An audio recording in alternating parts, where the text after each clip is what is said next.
Di suatu tempat, dalam kehidupan sehari-hari yang biasa, sebuah cerita menarik terjalin di antara seorang guru dan teman kerjanya di sebuah kota.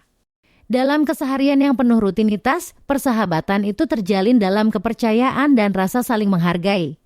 Namun, suatu saat, cobaan datang menguji hubungan mereka dengan cara yang tak terduga.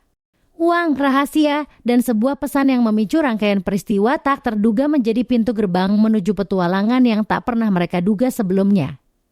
Dalam kekacauan yang tidak terduga, pertanyaan mendasar tentang kejujuran, pengorbanan, dan arti sebenarnya dari persahabatan muncul.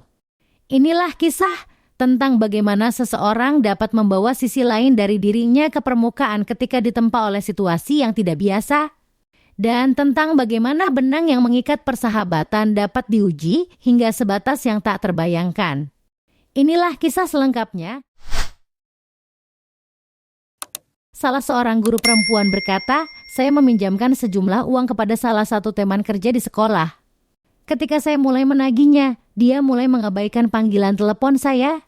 Suatu hari saya mencoba memanggilnya lebih dari 15 kali, tetapi dia tidak menjawab. Ketika saya tahu bahwa suaminya tidak ada di rumah, saya memutuskan untuk mengirim pesan kepadanya yang berbunyi, 'Halo sayang, saya tidak berbicara denganmu tentang uang di antara kita.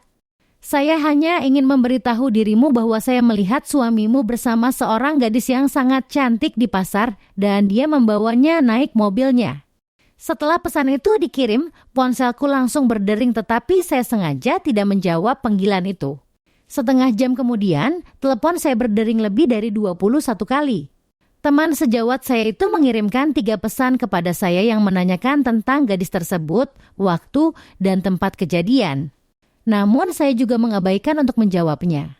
Kemudian, dalam waktu 1 jam, jumlah panggilannya meningkat menjadi lebih dari 36 kali. Dan akhirnya dia mengirimkan pesan kepada saya yang mengusulkan untuk bertemu agar dapat melunasi hutangnya dan menjelaskan apa yang terjadi. Saya membalas pesannya itu sebagai berikut, "Saya menerima ajakanmu. Sebelum bertemu di suatu tempat, silahkan transfer jumlah uang sebesar yang kamu pinjam beberapa bulan yang lalu ke rekening saya. Setelah itu kita bisa bertemu." Benar saja, dalam waktu kurang dari 20 menit, jumlah uang tersebut sudah masuk rekening saya. Setelah itu, saya mematikan telepon dan pergi tidur.